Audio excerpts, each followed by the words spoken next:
Students, so we have to continue about the shapes of atomic orbitals. Previously, we discussed about the shape of S subshell.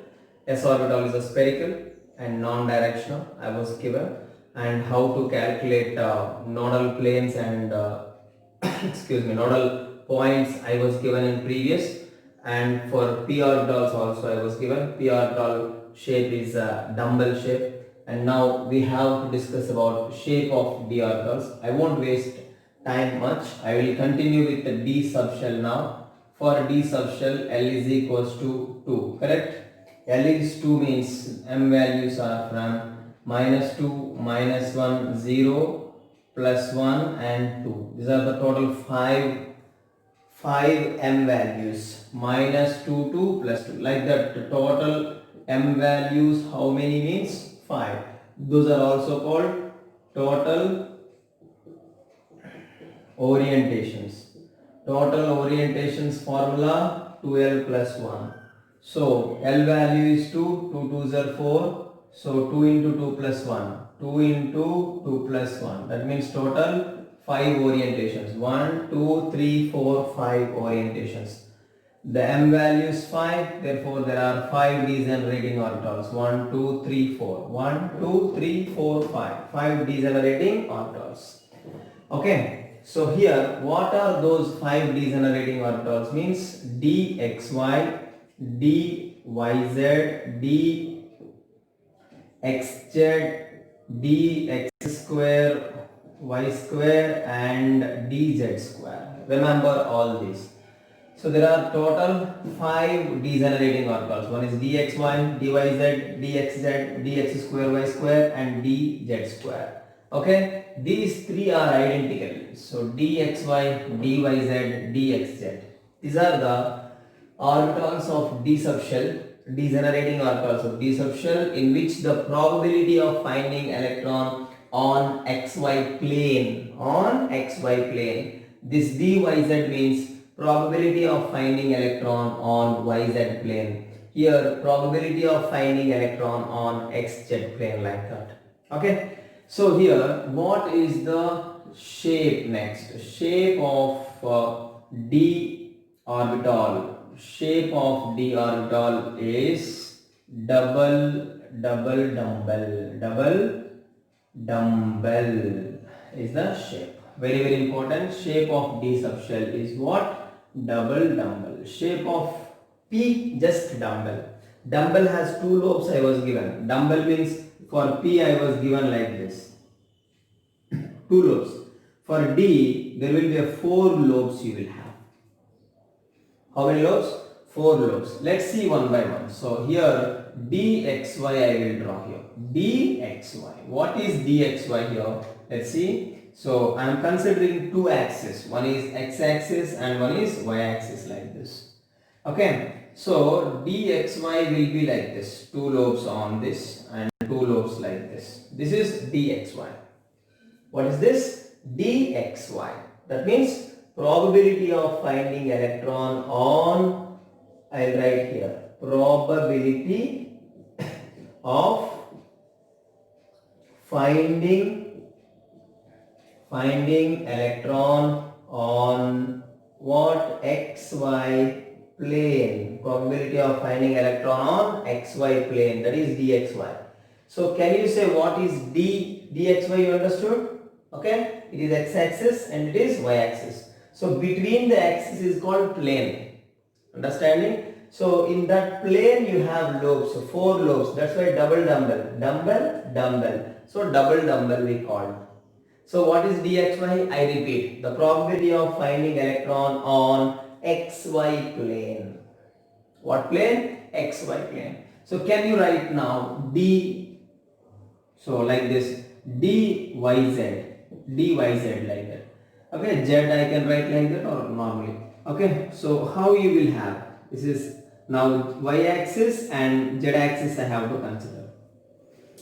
Sir, like this means x-axis? No sir, why you written y? That is my assumption. I can consider 2 axes perpendicularly like this, 2 axes. This is y-axis and this is z-axis I am assuming. So dyz I will have like this, 1 and 2, double dumbbell. So dxy as well as dyz appears same. Okay, shape is similar, but the thing is here the lobes are on xy plane, here the lobes are on yz plane. Okay, can you say now the third one? What is that third one? You know, dxy over dyz over next dxz. Okay, same story. The lobes are like this on now x-axis and z-axis. I have to consider. In y and z axis between dyz. In between x and z axis, that plane is called xz plane. So now the lobes are on xz plane like this, 1 and 2 like this. So first one is dxy, dyz, dxz. Okay. Now and fourth one is dx square y square. Dx square y square. The lobes on the x-axis and on the y-axis you have. Understanding? So here x-axis and y-axis. Now the lobes are on the x-axis and y-axis like this. So this is dx square y square.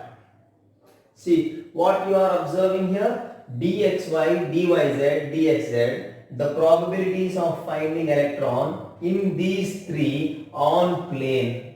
On where? On plane you have the probability of finding electron, but here the probability of finding electron on axis you are having. Dx square y square means the probability of finding electron on axis. They will ask you a question like this.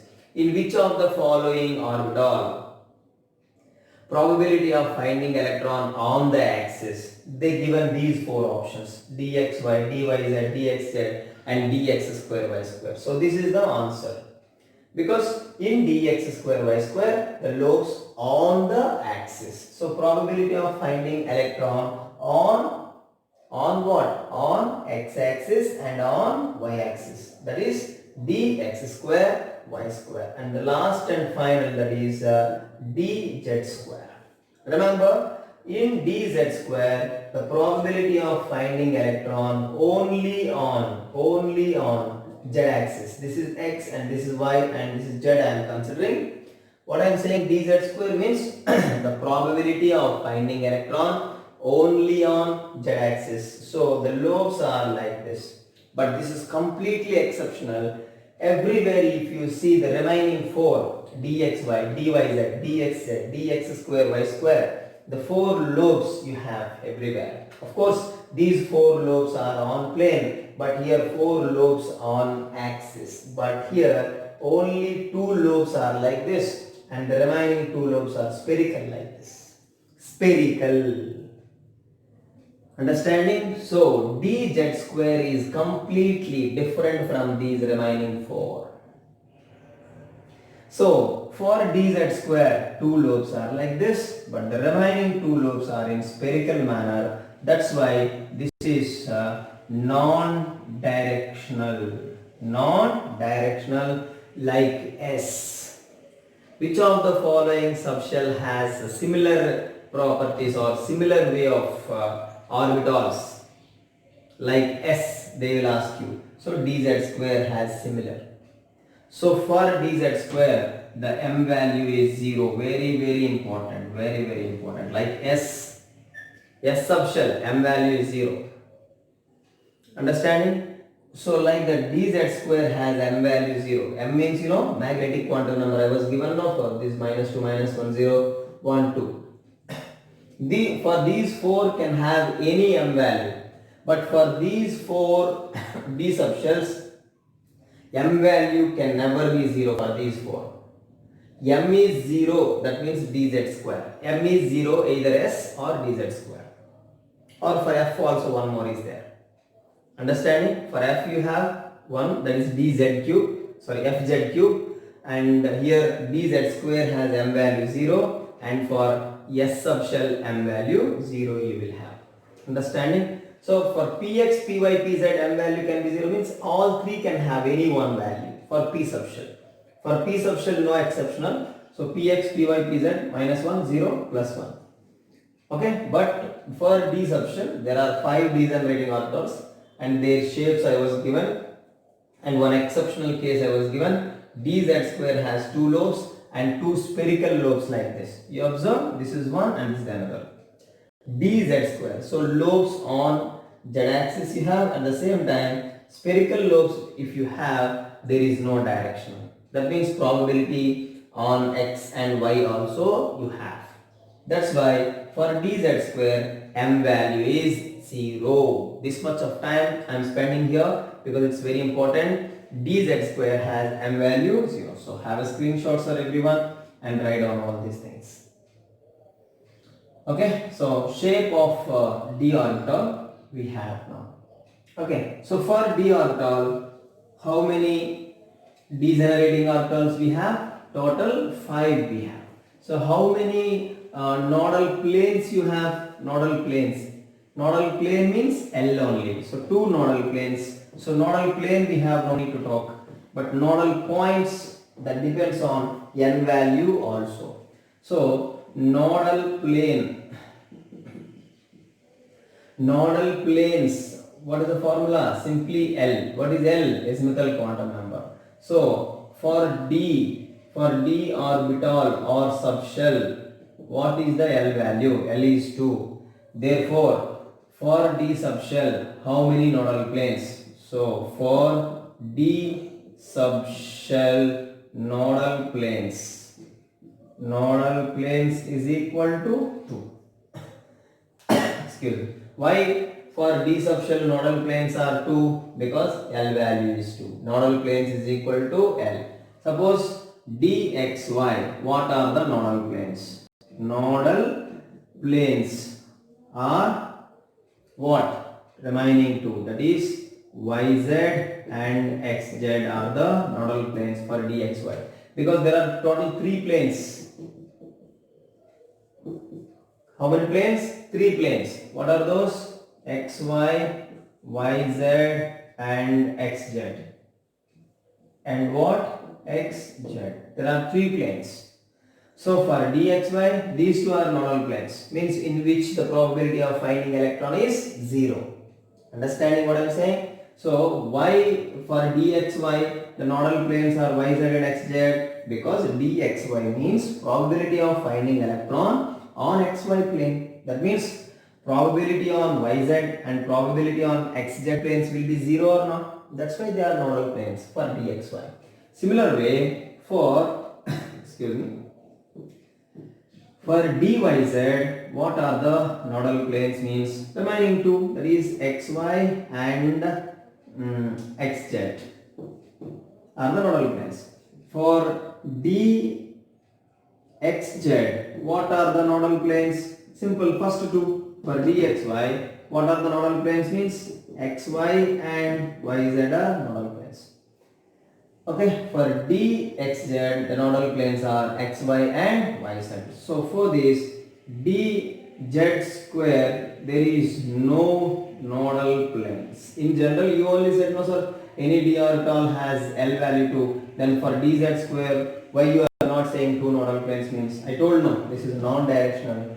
2 spherical lobes you have. That's why dz square is completely exceptional. So for dz square, there is no nodal planes. No nodal plane for dz square. So this is about the shape of d orbitals. But nodal point, if they ask anybody, nodal point means n minus L minus 1. Remember all these formulas, everyone. Nodal point means you are having n minus L minus 1. Got it clearly? N minus L minus 1. Understood? So for 3D, what are the nodal points? Means 3 minus 2 minus 1. For 4D, what are the nodal points? 4 minus 2 minus 1. Nodal points 4D, 4, D subshell L value 2, D subshell L value 2. So 4 minus 2 minus 1, that means nodal planes you will have here 0 and here you have one nodal point. Nodal point that depends on n value also. Write down all these things and this is also very important. So next we have to discuss about F orbital shape. Okay, shape of F orbital or F subshell. So now you have like this. F orbital shapes we can write, but it is very difficult and we don't have in NCERT also. So we have no headache for this F subshell. But simply I tell you F subshell or for F orbital. For F orbital, what is the L value? L value is 3. Correct? Then what are the M values? Minus 3 to plus 3. Minus 3, minus 2, minus 1, 0, 1, 2, 3. So total how many you have? That is total orientations. 7 only, na? You can count here itself. Total orientations are 12 plus 1. So therefore here 2 into 3 plus 1. There are 7. Otherwise, I told you in previous odd numbers S, P, D, F 1, 3, 5, 7 like that. So, how many degenerating orbitals? Like how many dabbas means 7. So, for that you have to write 6 lines. 1, 2, 3, 4, 5, 6, 7 dabbas means 7 degenerating orbitals you have.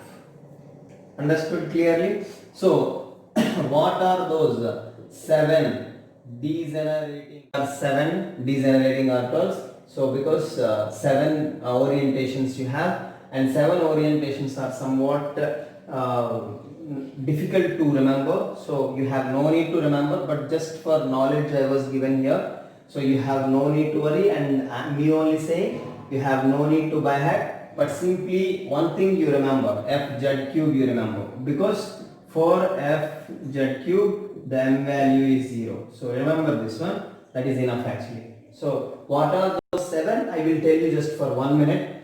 F z cube, 7 degenerating orbitals of F are what I was written here already to avoid time wasting. So here f z cube, and f x z square and y z square, with x z square, with y z square. These 4 easily you can remember. F z cube, f x z square, f y z square, f x y z, and here we have a somewhat little bit problem to remember. Of course, if you write you can remember, but no need, me only saying f z into x square minus y square, f x into x square minus 3y square, and f y into 3x square excuse me, 3x square minus y square.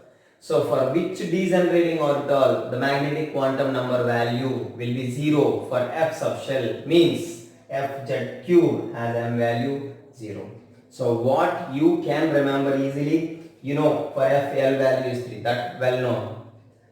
So L is 3 means the magnetic quantum number values are from minus 3 to plus 3, you can remember. Total orientations are 2L plus 1, you can remember. And for Fz cube the m value is 0. So for F there are 7 degenerating orbitals like this, you can remember.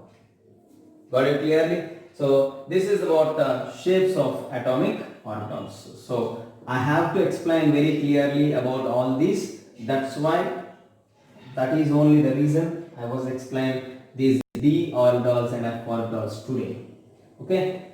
So next we have to enter into one important equation. So that is also not necessary, it is not much important. Almost important topics in atomic structure we completed. Okay, about nodal planes, nodal points, and electronic configurations, quantum numbers, energy, radius, all we completed. So now we have to discuss about one normal equation, that is a Schrodinger equation. Schrodinger wave equation. What is this? Schrodinger wave equation. This is very simple. This Schrodinger scientist, he was given one wave equation to give probability of finding electron. So how you have those, how to derive those equation is not required for us. Even if you see NCERT textbook, we will have only that equation, because that is our level. Our level in the sense, I am not criticizing, that is our syllabus level. Okay, so we have learned only that particular equation, that's it. Why he was given that equation, I will tell you. Because he given equation to understand probability of finding electron. So he was given one mathematical equation. So what he said means electron probability, means probability of finding electron exists in three directions. One is on x-axis and one is on y-axis and one is on z-axis actually. So he assumed that electron create a wave on x-axis like this. Electron create a wave on y-axis like this. Electron create a wave on z-axis like this. So this height or this depth will give probability of finding electron, he said. And here also, this is height suppose and this is depth. Here height suppose and this is depth like this. This amplitude of a wave given as psi. This is a positive psi, and in trough he was considered that is negative, because here if you see this is 0, above are positive values and below are negative values. So for crest he used that amplitude as positive psi, simply s psi. Okay, so here negative probability you have like this, minus psi. Understanding? So crust will give probability of finding electron, at the same time trough also will give probability of finding electron. So this gives the probability of finding electron and this gives the probability of finding electron, and this point is a nodal point. Height of a crust or depth of a trough will give the probability of finding electron according to that Schrodinger wave equation. Of course that is correct only, because Mewley said no, electron is revolving around the nucleus in three-dimensional manner and creating a wave. So electron when creating a wave, that particular height of a crust or depth of a trough will give probability of finding electron. Okay, and he taken the probability of finding electron on x-axis like dou square psi by dou x square he was taken. What is dou by dou x means? Partial differentiation. Differentiations and integrations we use to get accurate values. Okay, so very important in maths you will have, and in physics you will have, and even in chemistry also we use these differentiations and integrations. Very important. So you will learn also in future. Partial differentiation will give more accuracy. That's why he was taken the probability of finding electron on x-axis as dou square psi by dou x square. This is what? Partial differentiation. Okay, so here this is on x-axis. Probability of finding electron on y-axis, he used the partial differentiation dou square psi by dou y square. And he used the probability of finding electron to find on z-axis, he used dou square psi by dou z square. This gives the probability of finding electron on z-axis. Understanding? This gives a probability of finding electron on x-axis. This gives probability of finding electron on y-axis. This gives probability of finding electron on z-axis. This is not d. D means d by dx is a differentiation. This dou means we have to bend this d like this. Okay, dou by dou x. Partial differentiation we call. So by using three mathematical relations, means partial differentiations, he was given one equation. What that equation? I will give you now. Understanding? This gives what? Probability of finding electron on x-axis. This gives probability of finding electron, this gives probability of finding electron on y-axis. This gives probability of finding electron on z-axis. By combining these three, he was given one equation, that is dou square psi by dou x square plus dou square psi by dou y square plus dou square psi by dou z square plus 8 pi square m by h square into e minus v. E minus V is equal to 0. Why he used this term means to equalize with 0. These are the three probabilities. With a particular equation, when you equalize with 0, so probabilities on x-axis, y-axis and z-axis are easy. If electron present on x-axis, these two will be 0 probabilities. Understanding? So that by using this mass and h Planck constant, E means what? The total energy, V means potential energy. Okay, so that you can calculate Mr. Probability of finding electron. I will write everything here. Yeah, pi you know everybody, 22/7. M is mass of electron and h means this is Planck's constant and E means this is total energy and V means that is potential energy. Okay, so by using this equation you don't have a single question, at least you don't have in our textbook as well as material also, because for NEET exam what required, even for JEE based on this equation nobody will give numericals, so no need to worry. Just remember this Schrodinger wave equation everyone and those terms. And most importantly, what is psi? Psi means amplitude of a wave, which gives the probability of finding electron, or else this is also have another name, that is wave function. But actually here what happened, this psi, when wave was created, there are two types of probabilities. One is positive probability and one is negative probability. So probability should be positive always, but here negative probability means actually chances. If chances are in negative, we won't get that accuracy. So to get exact probability, the psi was modified into psi square.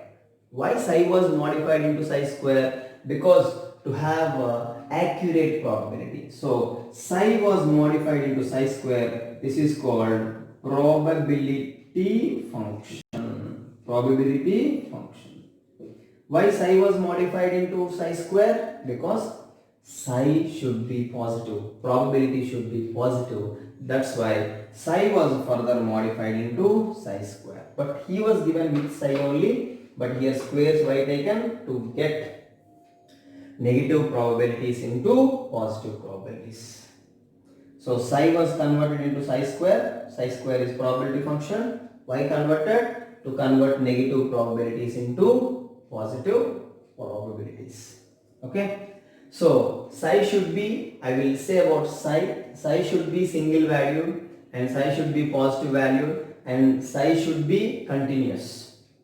Okay, why single valued? Probability means that should be accurate. If I said he is present in that building, that building means there is no particular probability. So I have to say probability means he is there. I have to say means he means electron here. Electron is present on x-axis. I have to say x-axis no y-axis no z-axis means the probability is wrong. So probability should be accurate. Okay, so these are very, very important, and this is about the Schrodinger wave equation. Okay, sir. So very, very important for us, Schrodinger wave equation as well as that previous. Previous means what? Previously what we discussed: nodal planes, nodes, shapes of atomic orbitals, and simply we have last and final, that is curves. Probability curves we have, and probability curves after we will enter into periodic classification chapter. Today itself I will send few periodic classification videos. After this you have to watch those videos. Okay, and today actually I said I will give assignment, but few people are few people not listen about those periodic table classification. They was not joined at that time. So for them I'll give those videos and you have to watch those videos, and afterwards